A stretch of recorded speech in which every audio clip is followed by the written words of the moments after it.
iklim.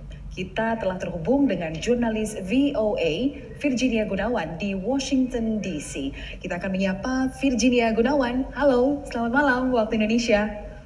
Halo, selamat pagi waktu Amerika Serikat, Lydia. Iya. Virginia, di hari kedua KTT ASEAN Amerika Serikat ini apa saja yang jadi agenda pembahasan di hari kedua ini? Ya, hari ini KTT ASEAN AS ini akan berpusat di gedung Kementerian atau Departemen Luar Negeri Amerika Serikat di belakang saya ini. Tapi agenda resmi KTT itu baru akan dimulai 11.30 nanti.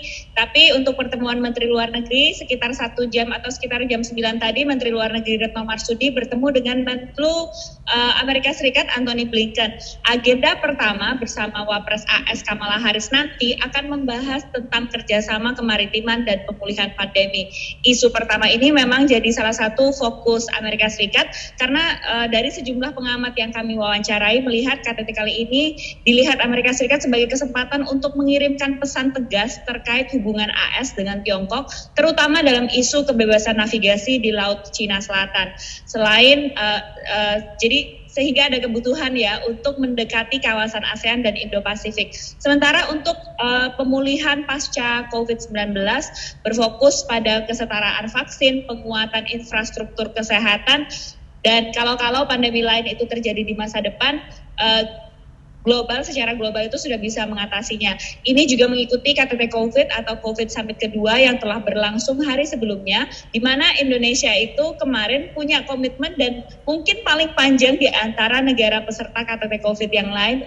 Dan tujuan komitmen Indonesia ini adalah untuk mencapai jumlah warga yang divaksinasi, upaya untuk bisa memenuhi kebutuhan vaksinasi global, dan juga memproduksi vaksinnya sendiri. Tak ketinggalan juga isu perubahan iklim, di mana nantinya itu sejumlah kabinet dari pemerintahan Presiden Joe Biden akan bertemu dengan perwakilan dari negara-negara ASEAN untuk membahas aksi iklim, energi bersih, dan infrastruktur terbarukan yang menunjang investasi dalam iklim hijau tadi itu. Selain itu, Presiden Joe Biden juga dijadwalkan akan hadir di gedung Departemen Luar Negeri ini untuk memperingati 45 tahun kerjasama ASEAN dan AS tahun ini. Lydia.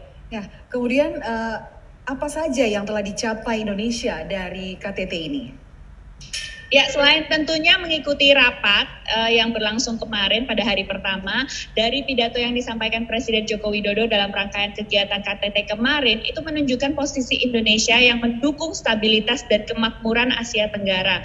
Delegasi Indonesia juga melakukan penandatanganan kerjasama dengan sejumlah perusahaan yang berbasis di Amerika Serikat, dan menurut analis bisnis di Amerika Serikat yang kami wawancarai, Indonesia sejauh ini punya daya tarik yang cukup tinggi dan cukup menarik bagi investor Amerika Serikat, terutama dalam bidang bahan baku industri dan reformasi peraturan yang dilakukan oleh pemerintahan Jokowi sebelumnya.